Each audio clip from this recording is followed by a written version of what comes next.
Hello, welcome back to Alphawisdom. I'm Mystic Cassandria, and we are into lesson 96. Okay, so let's get going with it.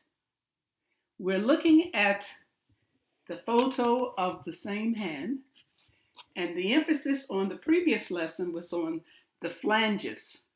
There's more to be said about the flanges, but we'll cover that since we're going to be doing a lot of analyzing. So we'll see it again. Okay, so we're leaving the flanges, and now let's go to the space between the fingers.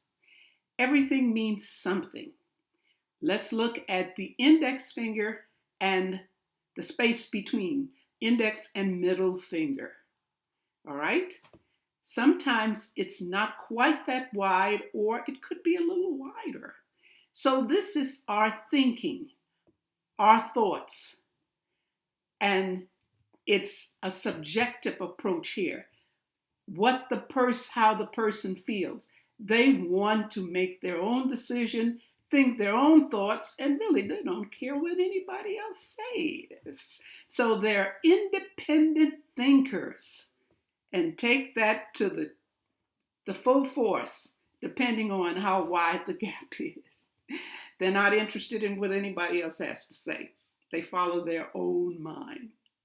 Okay, let's go to the middle finger, between the middle finger and the ring finger. That's the gap. Sometimes the person will allow another company or business or person to manage their finances. It's like they just let it all hang loose. They want to live a free life.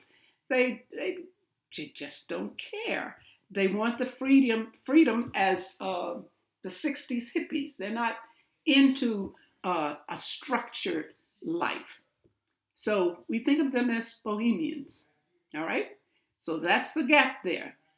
And when I was talking about the money, these are people, when it comes to handling their funds, they will invest and they don't worry about taking risks, especially when we look at we see what degree that is with the lines. But we do know by the shape of the hand, we can tell if this is a person that takes risks. We'll get to that momentarily. Let's go to the space between the ring finger and the little finger.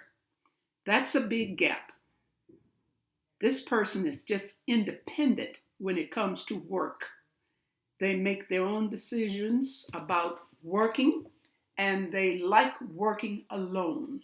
They don't need anybody to tell them what to do. It's like they just know what to do, and they do it right, but they just don't want anybody standing over them giving them orders. They can't handle that when you see a gap. The wider the gap, the more intense this characteristic is.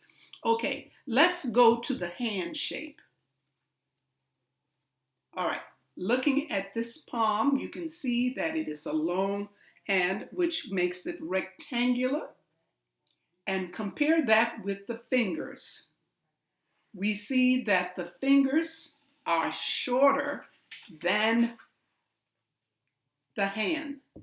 So the only category that this could be for, as far as the name, is the fire hand. The fire hand.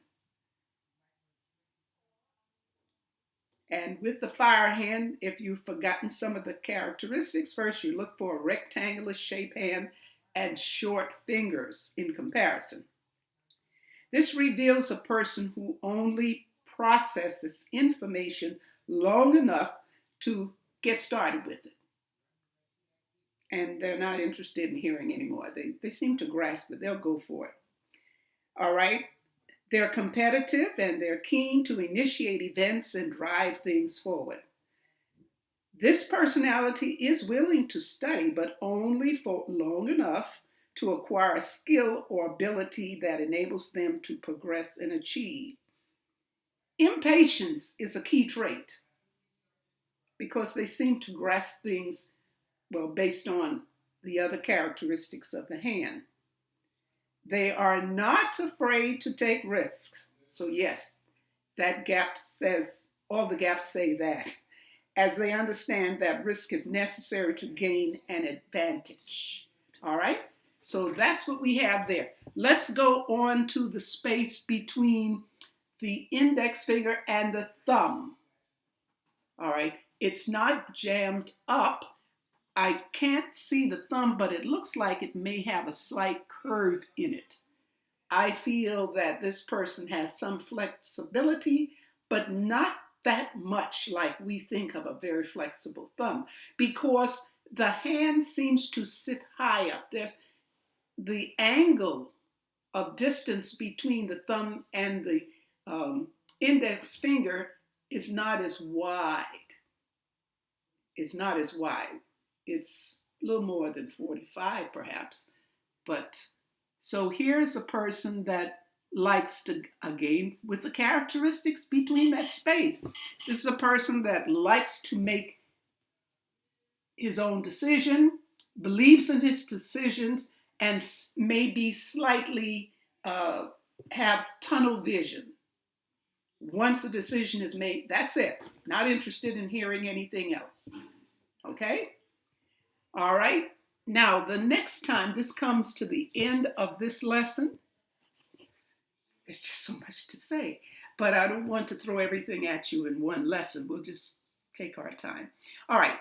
Well, thanks for watching. If you understood it, you liked it, remember, give a thumbs up. That's very important here on YouTube. And also, subscribe if you haven't already. Make sure you hit that button. And you might as well share. Let's do it all, okay? Take care of yourselves, and by all means, be happy. That's so important. Till next time, bye.